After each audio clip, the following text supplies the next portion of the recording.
Hola, ¿cómo están? Hoy les voy a hablar acerca de la semiología urológica. Comenzaremos hablando así acerca de la sintomatología del tracto genitourinario. Entre los principales síntomas tenemos la fiebre y la pérdida de peso.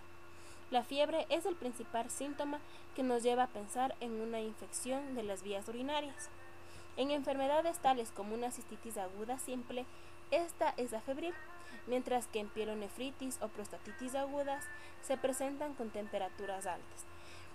La ausencia de fiebre, sin embargo, no nos descarta la presencia de una infección renal, debido a que una pielonefritis crónica no produce fiebre. La pérdida de peso, sin embargo, nos lleva a pensar en enfermedades un poco más graves, tales como en etapas avanzadas de cáncer, en insuficiencia renal por obstrucción, por infecciones sobreañadidas, por VIH. Así tenemos también los diferentes tipos de dolor. Empezaremos hablando acerca del dolor renal. Este se produce como una sensación dolorosa sorda, que inicia a nivel del ángulo costovertebral lateral al músculo sacroespinal debajo de la 12ª costilla, mientras que se extiende hacia el área subcostal, hacia el ombligo y hacia el cuadrante abdominal inferior. Generalmente es típica de pielonefritis aguda y de obstrucciones ureterales agudas. Mientras que el dolor ureteral, este es estimulado por una obstrucción aguda. Se presenta como un dolor retrógrado debido a una distensión capsular, como un dolor cólico que se irradia desde el ángulo costovertebral hacia el cuadrante abdominal inferior. En los hombres se va a irradiar hacia la vejiga, el escroto y hacia los testículos, mientras que en las mujeres se va a irradiar hacia el interior de la vulva. Nosotros debemos saber valorar el dolor y así poder saber en qué posición está el cálculo a nivel del tracto urinario. Así tenemos que en el ureter superior, cuando el dolor se irradia al testículo, diremos que se encuentra aquí. Mientras que podemos decir que en la porción media generalmente no hay dolor, aunque podemos encontrar un punto de McBurney positivo que generalmente nos hace confundirnos con una apendicitis aguda. Mientras que a medida que el cálculo se acerca a la vejiga, produce síntomas de irritabilidad vesical. El dolor vesical se presenta solo en una vejiga sobredistendida. Se presenta como un dolor paroxístico del área suprapúbica. Causa habitualmente dolor una infección, la cual se va a dirigir hacia la uretra distal. El dolor prostático generalmente no es común, un dolor directo de la próstata, y podemos encontrar una inflamación aguda, como un vago malestar o plenitud en el área perineal rectal. Generalmente se va a acompañar ya sea de disuria, tenesmo, polaquiuria o urgencias urinarias. El dolor testicular, este puede ser un dolor intenso, localizado en patologías tales como infecciones, torsión del cordón espermático o en traumatismos, mientras que podemos encontrar que no hay dolor en hidroceles no infectados, espermatoceles o en tumores testiculares. En varicoceles generalmente encontramos la presencia de un dolor sordo que se incrementa con el ejercicio físico. El dolor del epidídimo, generalmente la única patología que produce dolor es la infección aguda. Se inicia en el escroto y se dirige hacia la región inferior, hacia el testículo. Este dolor puede sentirse primero a nivel de la ingle o el cuadrante abdominal inferior. Además, puede también presentarse como un dolor referido desde una inflamación del conducto deferente. También encontramos síntomas gastrointestinales que se presentan en enfermedades urológicas. Esto es muy característico debido a que podemos encontrar la presencia de náuseas, dolor estomacal, vómito, y estos son síntomas gastrointestinales que a menudo nos hacen pensar en patologías gástricas y nos llevan a confundirlos y a eliminar por completo un diagnóstico renal. Esto es debido a diferentes causas de esta mimesis. La más común y la más frecuente es debido a los reflejos renal-intestinales. debido a la inervación autonómica y sensitiva común entre estos dos aparatos, debido a que los estímulos aferentes de la cápsula renal o la musculatura de la pelvis producen cambios a nivel del tono de los músculos lisos del tracto entérico. También otra causa son las relaciones orgánicas. Como nosotros bien sabemos, las relaciones entre el retroperitoneo y los órganos intraperitoneales. Y así, cualquier afección, inflamación o tumor se va a extender hacia el intraperitoneo. También encontramos la presencia de síntomas relacionados con la micción, tales como muchos ya sabemos la polaquiuria, que se produce cuando la capacidad de la vejiga disminuye. También encontramos la nicturia, que es una disminución del funcionamiento del parénquima renal con pérdida de la capacidad de concentración. Encontramos también la presencia de disuria, que es una micción dolorosa que se relaciona con inflamación aguda. Y pues es, como muchos sabemos, el principal síntoma que sugiere infección del tracto urinario. Además, podemos encontrar también la enuresis. En niños hasta 3 años se considera que es normal. Sin embargo, en aquellos superiores a esta edad puede ser por causa ya sea funcional o secundaria a un retraso de la maduración neuromuscular útero-vesical. En niños podemos encontrar por estenosis ureteral distal o válvulas uretrales posteriores, y en adultos por una vejiga neurogénica. Entre los síntomas de obstrucción del orificio vesical encontramos síntomas tales como una micción retardada, pérdida de la fuerza o disminución del calibre del chorro, goteo terminal, urgencia, retención urinaria aguda, retención urinaria crónica, interrupción del chorro y sensación de orina vesical. También, entre los síntomas más comunes y más agravantes de estas enfermedades encontramos la presencia de la incontinencia, la cual puede ser de 4 tipos. La verdadera, que se presenta como un síntoma constante periódico, que encontramos en extrofia de vejiga, epispadias, fístula vésico-vaginal o en anomalías congénitas. La incontinencia de esfuerzo es debida por una debilidad de los mecanismos esfinterianos.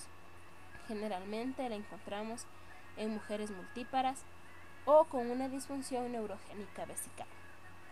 La incontinencia de urgencia, esta es repentina, con pérdida involuntaria de la orina. Es típica de las cistitis agudas, aunque también podemos encontrarla en pacientes con lesión de la neurona motora superior. Mientras que la incontinencia por rebosamiento es la pérdida de orina por retención urinaria crónica o secundaria a una vejiga flácida. Aquí se produce una presión intravesical que se iguala con la resistencia ureteral. Otro de los síntomas muy frecuentes en estas enfermedades es la hematuria. Cuando la hematuria se encuentra asociada con un cólico renal, generalmente se debe a un cálculo ureteral, aunque también podemos encontrarla en coágulos de tumores renales. Cuando la hematuria, en cambio, se encuentra asociada a una infección inespecífica de la vejiga, podemos determinar los diferentes tipos de sangrado a nivel del tracto genitourinario. Si el sangrado es terminal, diremos que se encuentra la afección a nivel del cuello de la vejiga o de la próstata. Sin embargo, si se encuentra una micción vesical a nivel de toda la micción, diremos que se trata de una infección a nivel del tracto superior. Podemos encontrar que hay la presencia de ruptura de venas dilatadas del cuello vesical secundarias a un crecimiento prostático. La vejiga y la presencia de hematuria silenciosa, encontramos que este es un síntoma de tumor de vejiga o del riñón hasta que no se demuestre lo contrario, aunque también podemos encontrarlo en riñones poliquísticos, hidronefrosis y en hipertrofia prostática benigna. Los sangrados no dolorosos, por en cambio, son típicos de la glomerulonefritis. En los niños con glomerulonefritis focal encontramos la presencia de un sangrado recurrente. En los deportistas que realizan deportes de resistencia, podemos encontrar la presencia de proteinuria transitoria asociados con hematuria. Como vemos en el cuadro, podemos encontrar que la hematuria es parcial o total, ya sea esta inicial o terminal.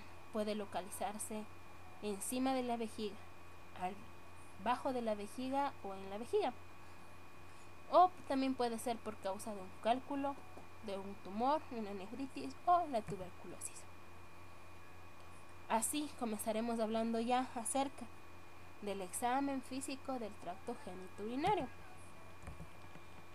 Cuando realizamos una inspección de los riñones, podemos valorar masas blandas en el abdomen superior que nos pueden hacer pensar en una hidronefrosis. Podemos valorar también la presencia de abscesos perirenales, aunque a la palpación la difícil palpación de los riñones generalmente es más prominente en los hombres, debido a la resistencia del tono del músculo abdominal y a que los riñones son más fijos que en las mujeres. Entre la técnica, como podemos ver en la imagen, es colocar al paciente en decúbito dorsal y con una mano colocada en el ángulo costovertebral y la otra bajo el reborde costal, tratar de alzar el riñón para con la otra mano poder palpar los bordes, el tamaño, la forma o la consistencia del riñón. Esta maniobra se puede hacer con el paciente sentado o en decúbito lateral, que es la forma más fácil de palpar, debido a que el riñón cae y así se puede sentir más fácilmente. Sin embargo, esta es una maniobra que es un poco idealista, debido a que los riñones son difíciles de palpar o no se palpan cuando están normales. Se palpan generalmente cuando hay la presencia de un tumor o de un carcinoma. Así comenzaremos hablando acerca de las diferencias del dolor renal y radicular, debido a que el dolor radicular puede alterar y puede enmascarar un dolor de tipo renal. Generalmente los signos de irritación de las raíces nerviosas son debido a una mala postura, a cambios artríticos de las uniones de las vértebras torácicas y a nivel lumbar, por el roce de las astillas costales sobre el nervio subcostal, por una hipertrofia del ligamento costovertebral que presiona un nervio, por enfermedades discales intervertebrales o un dolor de fase preruptiva del herpes zóster. La radiculitis generalmente es una hipersensibilidad del área de la piel que está inervada por un nervio periférico irritado. Esto se detecta punzando la piel y la grasa del abdomen y de los flancos. Esto nos permite diferenciar de un dolor de tipo renal. El pene, a la inspección, siempre debemos de valorar el prepucio, valorando si hay una circuncisión o no, si hay la presencia de fimosis, si hay la presencia de un chorro urinario, ya sea débil. En los recién nacidos nos hace pensar en una vejiga neurogénica o en válvulas uretrales posteriores, mientras que en los hombres adultos nos hace pensar en una estenosis uretral o en una obstrucción prostática. También podemos valorar o ver la presencia de úlceras, las cuales, si son activas, se debe de remitir para un estudio bacteriológico. Y si son superficiales, se puede valorar si es por verrugas venéreas. También debemos de valorar si la estenosis del meato y la posición de este, si hay la presencia de un epispadias, un hipospadias o una corda venérea. También valoraremos si hay la presencia de un micropene o un macropene. Vamos también a ver si la presencia de una secreción uretral. Aquí realizaremos un diagnóstico diferencial de aquella de tipo gonocócica y no gonocócica. La de tipo gonocócica será de un aspecto más espeso, de un color amarillo, verdoso o marrón gris, mientras que la no gonocócica, esta será casi líquida, mucoide y escasa. También podemos encontrar que sea una secreción sanguinolenta, debido a un cuerpo extraño en la uretra, a una estenosis uretral o a un tumor. Además, Siempre que encontremos secreción ureteral, se debe de buscar la presencia de enfermedades de transmisión sexual. Los testículos, generalmente la palpación, que esta debe de ser suave, delicada, debido a que produce dolor en el paciente, podemos evidenciar la presencia de una área dura, lo cual es un signo de tumor maligno hasta que no se demuestre lo contrario. También debemos de valorar si hay la presencia de criptorquídea o de un testículo atrófico. En el cordón espermático se debe de valorar si hay la dilatación de este. Esta dilatación puede ser quística, como en un hidrocele o una hernia, o sólida en caso de un tumor. A la palpación del conducto deferente debemos valorar si hay la presencia de un engrosamiento, como vemos de una infección crónica, un crecimiento fusiforme, como vemos de una tuberculosis, o la ausencia del conducto por una fibrosis quística o anormalidades del conducto de Wolff. También valoramos si hay la presencia de varicocele. Esto se realiza con el paciente de pie. Se realiza diversas maniobras. Si disminuye con la reclinación y va a aumentar con la maniobra de Valsalva, se dice que estaremos ante un varicocele. La próstata. La próstata se va a valorar 3 cosas ante el tracto rectal: el tamaño, la consistencia y la movilidad. Siempre antes de realizar una exploración rectal se debe tomar una muestra de orina. Se debe de valorar el tamaño medio, que es de 4 centímetros. La glándula va a ir creciendo desde los surcos laterales más profundos hasta el surco medio, que se va a ir borrando. La hipertrofia prostática benigna se debe de valorar que siempre se mide por la gravedad de la sintomatología y la cantidad de orina residual antes que por una exploración prostática normal o positiva, debido a que podemos encontrar una exploración normal en una obstrucción urinaria grave o por una retención aguda. La consistencia puede ser blanca cuando la próstata está congestionada en aquellos pacientes que no han tenido relaciones sexuales, o indurada en presencia de infecciones crónicas, y la típica próstata pétrea que encontramos en un carcinoma avanzado. Los nódulos por infección y el cáncer podemos diferenciarlos de la siguiente manera. En los nódulos encontraremos que se van a levantar por encima de la superficie. Presentarán unos bordes suaves, blandos, redondeados, y la induración va a ir desapareciendo gradualmente. Mientras que en el cáncer la lesión no se levanta, es de bordes duros y puntiagudos, y el cambio se produce de una forma abrupta. La consistencia va a ir levantando el surco lateral. A la movilidad, generalmente la próstata es móvil. Ante un carcinoma avanzado, la próstata se presentará fija. Siempre debe de masajearse la próstata de modo rutinario en los adultos. No debe de masajearse en presencia de secreciones uretrales agudas, en prostatitis aguda, prostatocistitis, o cerca de retenciones urinarias completas, o en caso de cánceres evidentes.